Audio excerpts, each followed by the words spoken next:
नमस्कार। आज हम मनोविज्ञान की दुनिया में थोड़ा गहराई में उतर रहे हैं। हाँ बिल्कुल। और खास तौर पर बात करेंगे मनोवैज्ञानिक परीक्षणों की। सुनने में शायद थोड़ा अकादमिक सा लगे।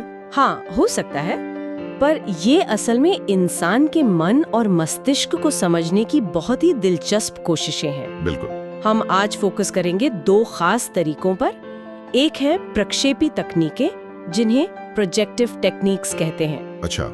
और दूसरे हैं न्यूरोसाइकोलॉजिकल परीक्षण, यानी न्यूरोसाइकोलॉजिकल टेस्ट्स। राइट। और ये जो हमारी बातचीत है ये मनोविज्ञान के एक अकादमिक पाठ पर आधारित है ना? हाँ, MPC 12 ब्लॉक 4 यूनिट 1 से। ठीक है, तो हमारा मकसद क्या है आज? यही कि इन तरीकों के पीछे का आइडिया समझें। हाँ बिल्कुल, ये कैसे काम करते हैं, क्यों इस्तेमाल होते हैं और सबसे जरूरी इनकी सीमाएं क्या हैं। वो भी आसान भाषा में।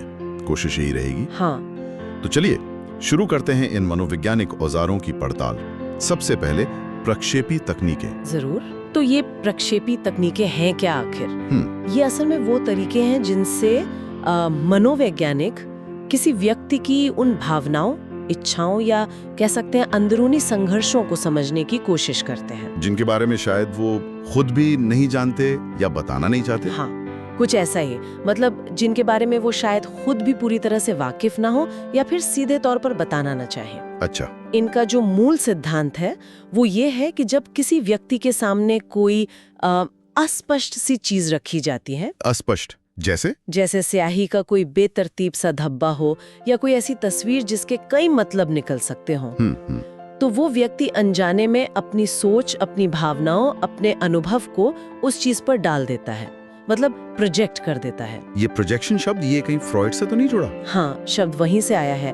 फ्रॉइड इसे एक डिफेंस मैकेनिज्म, एक रक्षा तंत्र मानते थे। हाँ। लेकिन मनोवैज्ञानिक परीक्षणों में इसका मतलब थोड़ा और व्यापक है। अपनी अंदरूनी दुनिया को बाहरी चीजों के जरिए व्यक्त करना। ओके। इसीलिए जरूरी है कि जो चीज दिखाई जा रही है वो थोड़ी अस्पष्ट हो, ताकि व्यक्ति खुद उसमें कुछ भरे। एग्जैक्टली। जितनी ज्यादा अस्पष्टता होगी उतनी ही ज्यादा व्यक्तिगत प्रतिक्रिया की गुंजाइश होगी। दिलचस्प है। तो क्या इन तकनीकों में भी अलग अलग तरीके होते हैं? मतलब सब एक जैसे तो नहीं होंगे? नहीं, कई तरह के हैं, लेकिन सबके पीछे का आइडिया यही अस्पष्टता वाला है। अच्छा। कुछ में किसी चीज को देखकर पहली प्रतिक्रिया बतानी होती है, जैसे वो मशहूर रोडशा इंक ब्लॉट टेस्ट। हाँ, वो स्याही के धब्बों वाला। बिल्कुल। कुछ में तस्वीर देखकर कहानी बनानी होती है, जैसे TAT thematic apperception test. Okay, TAT ये भी काफी सुना है, कहानियां बनाने वाला टेस्ट। हाँ, और इनके अलावा भी है, जैसे कुछ तकनीकें ऐसी हैं जिनमें अधूरे वाक्यों को पूरा करना होता है, जैसे मुझे डर लगता है और फिर आगे पूरा करो। हाँ, इसी तरह के। या फिर कुछ चित्र बनाने को कहा जाता है। चित्र जैसे ड्रॉ अ पर्सन टेस्ट होता है। मूल बात ये है कि ये सब व्यक्ति को अपनी अंदरूनी सोच और भावनाओं को अप्रत्यक्ष रूप से जाहिर करने का मौका देते हैं। ठीक है, तो इन तकनीकों के पीछे क्या कोई खास मान्यता है, कोई अजम्पशंस काम करती हैं? हाँ, कुछ बेसिक मान्यताएं हैं। एक तो ये कि हमारा जो व्यवहार है वो काफी हद तक हमारी अंदरूनी इच्छाओं, जरूरतों और संघर्षों से तय होता है। और ये माना जाता है कि इन परीक्षणों में जो प्रतिक्रियाएं मिलती हैं वो हमारे व्यक्तित्व की झलक देती हैं। पर क्या ये हमेशा सच होता है? मतलब क्या वो प्रतिक्रियाएं वाकई व्यक्तित्व को दर्शाती हैं? ये एक बड़ा सवाल है। इस पे काफी बहस भी है कि ये प्रतिक्रियाएं कितने सटीक तरीके से व्यक्तित्व को दर्शाती हैं। अच्छा। एक और अहम बात ये मानी जाती है कि व्यक्ति दुनिया को सिर्फ देखता नहीं है, बल्कि अपनी जरूरतों और अनुभवों के हिसाब से उसकी व्याख्या भी करता है। परसेप्शन एक एक्टिव प्रोसेस है। ठीक है, तो अब आते हैं सबसे मशहूर वाले पर, रूडशा स्याही धब्बा परीक्षण। हाँ। ये कैसे काम करता है, क्या है ये? रोशा टेस्ट में, जैसा आपने कहा, स्याही के धब्बे होते हैं। 10 कार्ड होते हैं। 10 फिक्स्ड? हाँ, 1921 से वही 10 कार्ड चले आ रहे हैं। ये सम्मित होते हैं, मतलब सिमेट्रिकल। अगर बीच से मोड़े तो दोनों हिस्से एक जैसे दिखेंगे। अच्छा, और रंगीन भी होते हैं? हाँ, कुछ काले सफेद होते हैं और कुछ में रंग भी होते हैं। व्यक्ति को एक एक कार्ड दिखाकर बस ये पूछा जाता है कि ये क्या हो सकता है या ये आपको क्या दिख रहा है, बस। और फिर जवाबों का क्या करते हैं? परीक्षक मतलब जो टेस्ट ले रहा है वो व्यक्ति के हर शब्द को नोट करता है, बिल्कुल वैसे का वैसा। इसे फ्री एसोसिएशन कहते हैं। ओके। बाद में दोबारा कार्ड दिखाकर पूछा जाता है कि उन्हें वो चीज क्यों दिखी, कहाँ दिखी, कार्ड में ऐसा क्या था जिससे वो वैसा लगा। इसे इंक्वायरी कहते हैं। ओके, और फिर इन जवाबों का विश्लेषण होता होगा? हाँ, फिर इन जवाबों का विश्लेषण किया जाता है और विश्लेषण इस बात पर फोकस करता है कि व्यक्ति ने धब्बे के किस हिस्से को इस्तेमाल किया, पूरे धब्बे को देखा या किसी छोटे से हिस्से को। लोकेशन मतलब? हाँ, लोकेशन। फिर कंटेंट मतलब क्या देखा इंसान, जानवर, कोई चीज। फिर डिटर्मिनेंट्स यानी प्रतिक्रिया का आधार क्या था, आकार था, रंग था या कोई बनावट, कोई शेडिंग दिखी या कोई हरकत, कोई मूवमेंट नजर आई। अच्छा, तो क्या देखा से ज्यादा कैसे देखा, ये महत्वपूर्ण है। हाँ, काफी हद तक। जॉन एग्जनर की मेथड में ये सब चीजें स्कोर की जाती हैं। कुछ पॉपुलर रिस्पॉन्स भी होते हैं, मतलब जो जवाब ज्यादातर लोग देते हैं। और इससे क्या निष्कर्ष निकालते हैं? क्या कोई तय मतलब होते हैं इन चीजों के? देखिए, कुछ पैटर्न देखे गए हैं, जैसे अगर कोई प्रतिक्रिया में शेडिंग मतलब छाया या बनावट पर ज्यादा ध्यान दे रहा है तो उसे अक्सर चिंता या डिप्रेशन से जोड़ा जाता है। अगर कोई इंसान की मूवमेंट्स देख रहा है और पॉपुलर जवाब भी दे रहा है तो उसे बेहतर सोशल एडजस्टमेंट से जोड़ते हैं। लेकिन यहाँ एक बहुत बड़ी समस्या है। व्याख्या जो है वो काफी हद तक परीक्षक पर निर्भर करती है। बहुत सब्जेक्टिव हो सकता है मामला। हाँ, मैंने भी यही सुना है कि इसकी वैज्ञानिकता पर बहुत सवाल उठते हैं, विश्वसनीयता, वैधता, ये सब। बिल्कुल, ये इसकी सबसे बड़ी आलोचना है। विश्वसनीयता मतलब रिलायबिलिटी। क्या अलग अलग जांचकर्ता एक ही व्यक्ति की प्रतिक्रियाओं का एक जैसा विश्लेषण करेंगे? अक्सर जवाब नहीं होता है। अच्छा। और वैधता मतलब वैलिडिटी। क्या ये टेस्ट वाकई वही माप रहा है जिसका ये दावा करता है, यानी व्यक्तित्व की गहरी परतें? इस पर भी गंभीर संदेह है। टेस्ट के नतीजे अक्सर व्यक्ति के बारे में दूसरी जानकारी, जैसे उसकी अपनी रिपोर्ट या व्यवहार से मेल नहीं खाते। ये तो वाकई एक बड़ी सीमा है। ठीक है, अब दूसरे मशहूर टेस्ट पर आते हैं, TAT, कथानक संप्रत्यक्षण परीक्षण। इसमें क्या होता है? TAT में लोगों की तस्वीरें दिखाई जाती हैं। हेनरी मरे और क्रिस्टियाना मॉर्गन ने इसे डेवलप किया था 1930 में। अच्छा। ये तस्वीरें थोड़ी अस्पष्ट सी होती हैं, मतलब सिचुएशन या लोगों की भावनाएं पूरी तरह साफ नहीं होती। कुल 31 कार्ड्स होते हैं, पर आमतौर पर 10-12 ही इस्तेमाल होते हैं। और व्यक्ति को क्या करना होता है? व्यक्ति को हर तस्वीर देखकर एक कहानी बनाने को कहा जाता है। कहानी? हाँ। कैसी कहानी?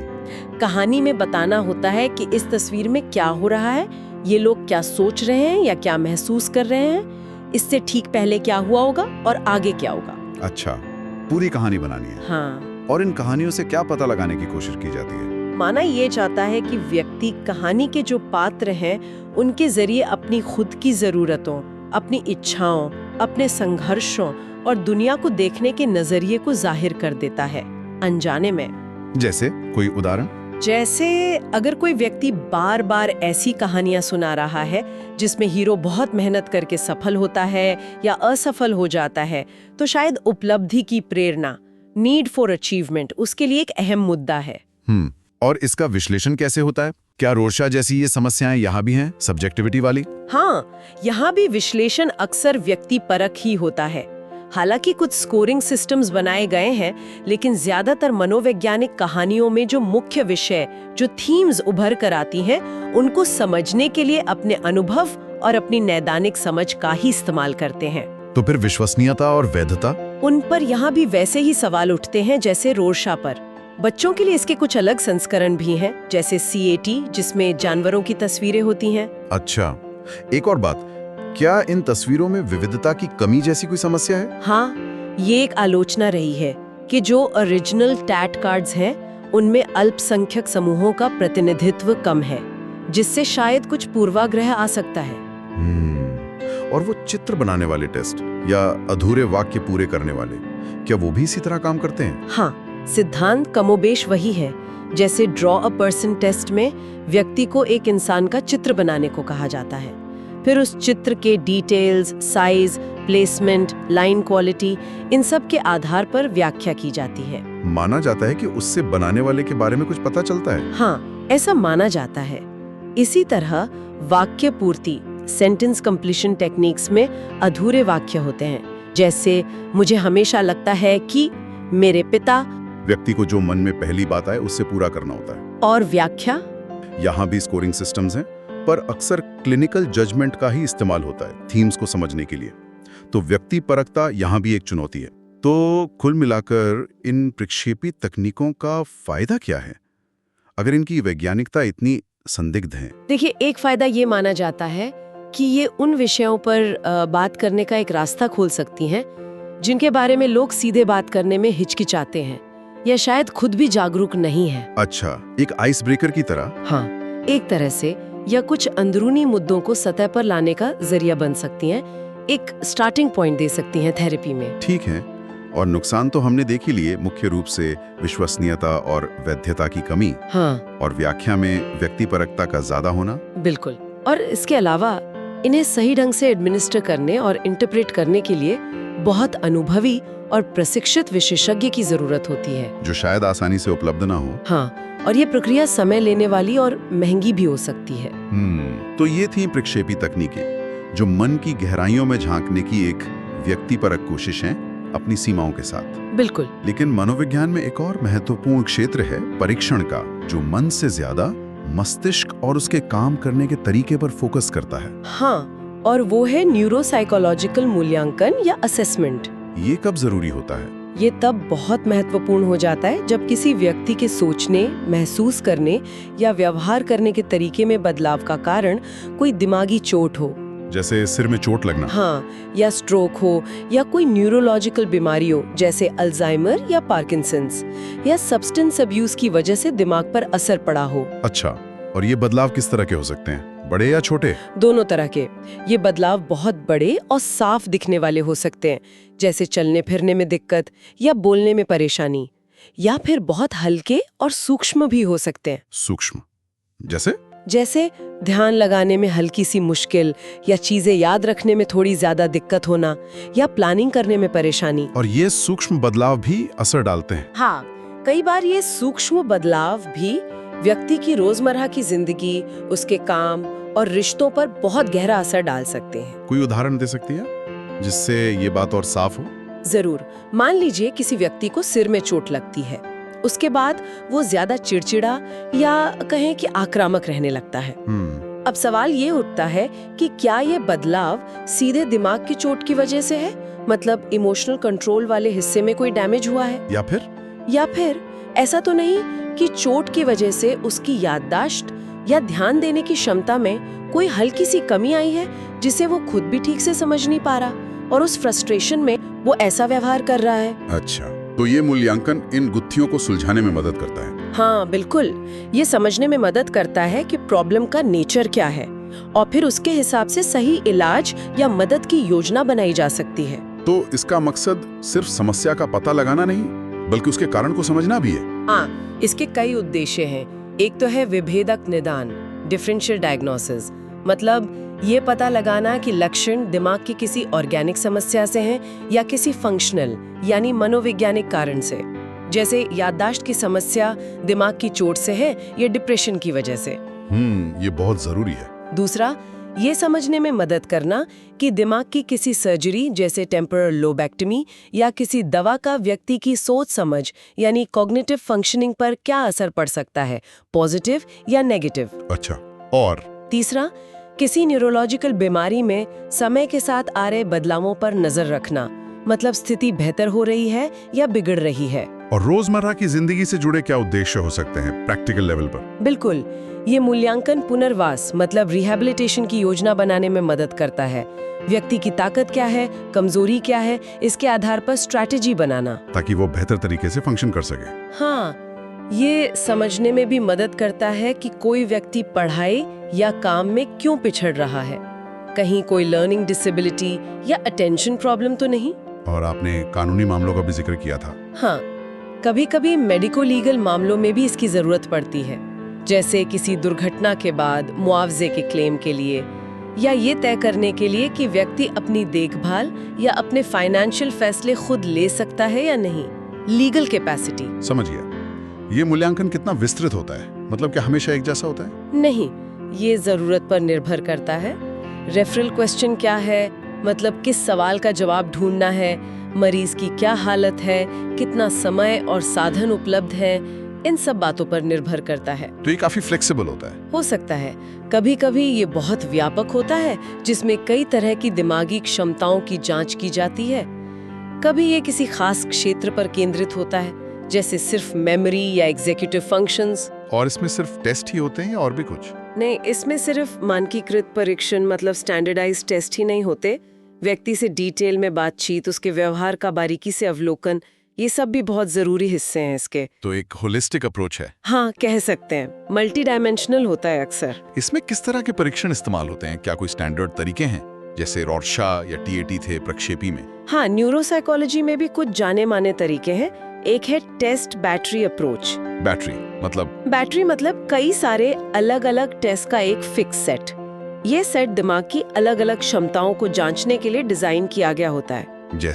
जैसे याददाश्त, ध्यान, भाषा की समझ और इस्तेमाल, तर्क क्षमता, विजुअल परसेप्शन यानी चीजों को देखकर समझने की क्षमता, मोटर स्किल्स यानी हाथों का तालमेल वगैरह। ओके, कोई मशहूर बैटरी का नाम? हाँ, जैसे हाल्स्टेड रिटन न्यूरोसाइकोलॉजिकल बैटरी। ये वयस्कों के लिए काफी व्यापक बैटरी है। इसमें कई सारे टेस्ट होते हैं और साथ में अक्सर MMPI और इंटेलिजेंस टेस्ट जैसे वाइस भी शामिल होते हैं। ये तो काफी लंबा होता होगा। हाँ, इसे पूरा करने में 6 से 8 घंटे भी लग सकते हैं। ये एक ओवरऑल इम्पेयरमेंट इंडेक्स देता है और अलग-अलग स्किल्स पर स्कोर भी। बच्चों के लिए भी इसके वर्जन्स हैं। 6 से 8 घंटे? बाप रे। कोई और बैटरी भी है? हाँ, एक और है, लूरिया नेब्रास्का न्यूरोसाइकोलॉजिकल बैटरी। ये अलेक्जेंडर लोरिया के काम पर आधारित है। इसमें भी कई सब टेस्ट होते हैं जो reading, writing, language, memory, maths वगैरह जांचते हैं। ये हाल्स्टेड रिटन से थोड़ी छोटी होती है, करीब 2.5 घंटे लगते हैं। ओके, तो ये तो फिक्स्ड बैटरी वाले तरीके हुए। क्या कोई और अप्रोच भी है? हाँ, एक दूसरा तरीका भी है जिसे प्रोसेस अप्रोच या कभी-कभी बॉस्टन प्रोसेस अप्रोच कहते हैं। इसमें क्या अलग है? ज्यादा लचीलापन होता है। कौन से टेस्ट इस्तेमाल करने हैं ये रेफरल क्वेश्चन और मरीज के जरूरत के हिसाब से तय किया जाता है। अच्छा। हाँ, इसमें एक टेस्ट में व्यक्ति कैसा परफॉर्म करता है उसके आधार पर अगला टेस्ट चुना जा सकता है, ये पता लगाने के लिए कि समस्या कहाँ आ रही है। ये असेसमेंट छोटा भी हो सकता है और लंबा भी। ये ज्यादा कस्टमाइज लगता है। हाँ, कह सकते हैं। इसमें अलग अलग स्पेसिफिक टेस्ट यूज किए जाते हैं, जैसे Wechsler memory scale WMS memory के लिए या Wisconsin card sorting test WCST executive functions के लिए।